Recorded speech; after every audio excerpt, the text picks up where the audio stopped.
Okay, this is the day after I was at Walmart last night and this went off for real. So, it's gonna be going off for a test here pretty soon. So, I'm waiting for it. And, of course, it's not gonna be the real thing this time. So, this is the one I filmed on December 4th of 2012. So, the reason I'm doing it again is I'm doing it just because it's going off for a test this time, not for the real thing.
This is following the thunderbolt I heard last night at Walmart, because I did hear a thunderbolt, so this is probably the one, because it's the closest one to Walmart that I know of. And you can hear another siren in the distance winding down here.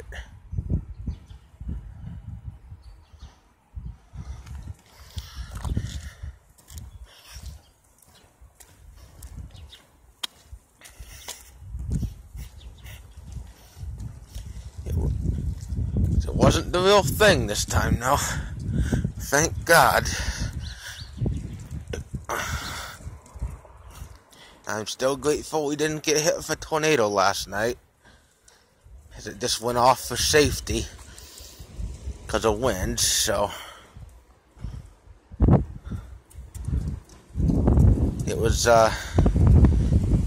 good to have a good day. Bye.